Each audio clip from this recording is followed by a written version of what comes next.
Darren Carter for the Premiership. The Premiership!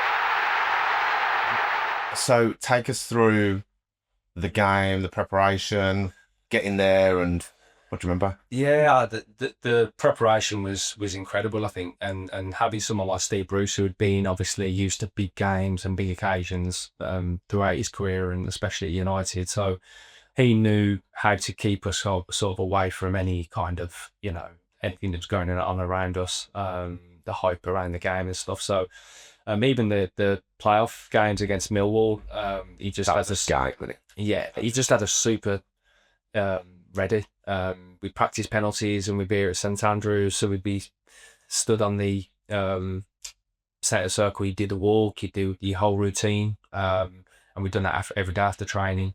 So yeah, by the time it rolled around to Cardiff, to the Platt final, we'd all practiced our penalties, and you're going up against Ian Bennett and Nico Vassam, who get to know where you want to go. So they got to know that I loved going from my left, whipping it that side. So I had to be even better with my technique because they knew where I was going. So you're practicing against them guys. So I always say that was a good thing. The whole prepping, we went down to Cardiff, and as I say, Bruce, you've done a great job of keeping us sort of guarded and sheltered.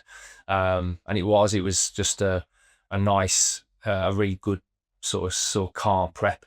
And I think it helped as well. A lot of the guys had played the year before in the World Cup final, so they'd known kind of what was going on and everything around the game, like that magnitude. So I think they were a lot calmer, that and having been through that experience the year before.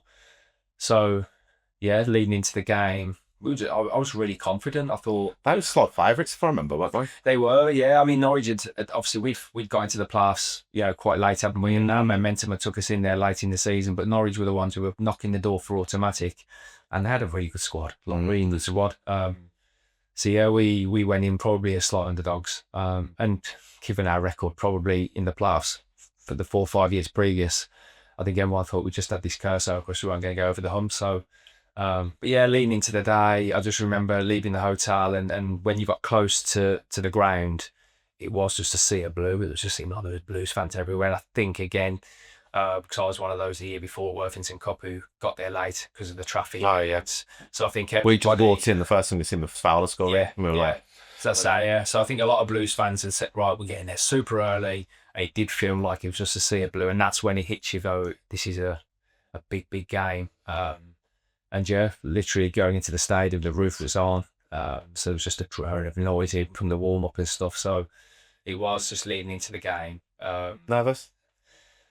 I was never nervous. I think the most nervous I was the hotel just before we left when he named the team, because I knew I wouldn't start because he kept me on the bench for the second leg against Millwall and kind of said to me, I want to protect you. It's a big game. It's a rough atmosphere and everything else. And I thought, is he going to do that again for the final? But, not have me involved, because you had people like Danny Sonner and Curtis Woodhouse, experienced blokes who were there. And when he named the squad, he named the 11, I was like, pretty much know what the 11 was going to be. And I'm like, please be on the bench. And that's the most nervous I was all day. And then when he said my name, I was like, and it was almost from that point, I can go and enjoy it now because I'm a part of it. I can go and contribute to the game. How does he name the squad? Fake like in a room and just literally, it turns got the pad, literally like the notepad literally rolls it over, and so that moment, see it. You're like, you should have on there, literally. So from that point, I was super calm, just really glad just to be involved and be there. And like I say, when I first got out to the pitch before the warm up, and you're looking mad, and I'm looking at where I sat the year before at Worthington Cup, and I'm like, I'm down here now. Do you know what I mean? And that was that was the most surreal thing all that season. From when I made my debut, was realising on the pitch now I can affect things. I'm not in the crowd. Do you know what I mean? That was a nice moment. And then the game, it wasn't a classic. I don't think. No.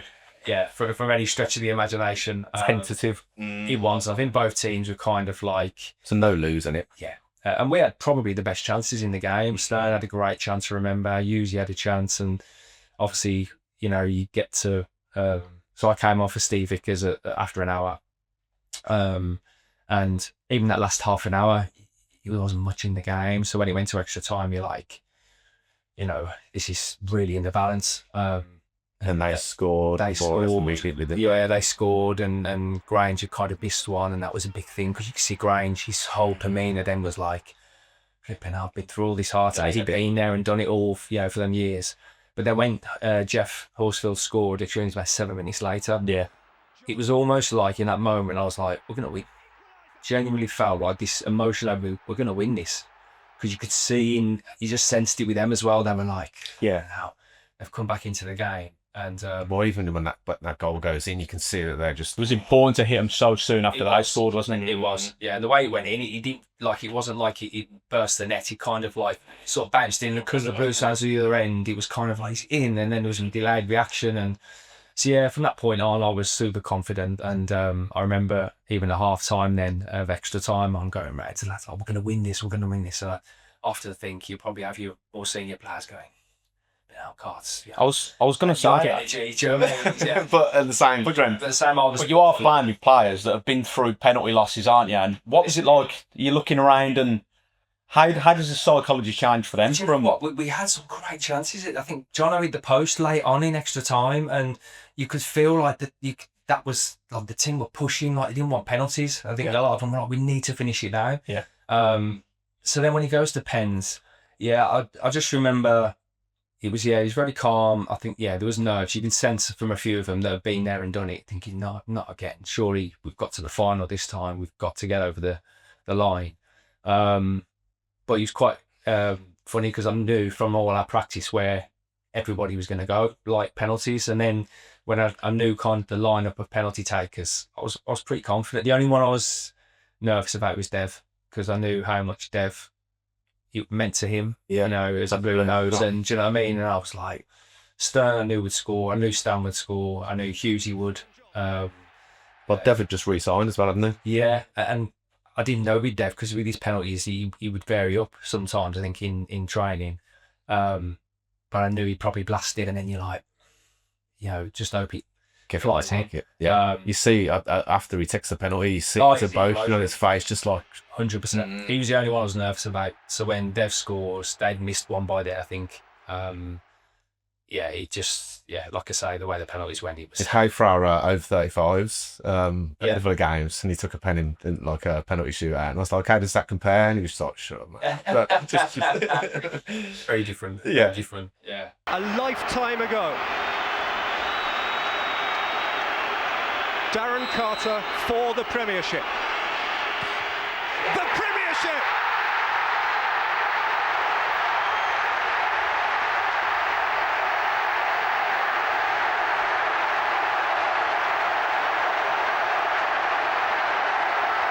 And how fitting that it should be a true blue born and bred who took them there. I thought he showed tremendous nerve coming up to take that, and he struck it beautifully. Elation after just... Do you remember much of it, or was it just a bit of a blur? It was a bit of a blur, in all fairness. I remember as soon as the ball hit the net, it was pandemonium, wasn't it? Obviously, fans were on the pitch, and there was lads that played Sunday League football with literally on the pitch at Cardiff. I'm like, what's going on here? It's mental. And by the time they cleared the pitch, it's just... You could just see the emotion of everyone. Everyone was just, I remember sort of being really pleased for like your Jonos and your Benos and Grange and those guys who had been through it. And I was just trying to look for my family, look for my dad, and it was mental. Pretty much a bit of a blow until, we lifted the trophy. Birmingham City are back. Birmingham City are in the Premiership.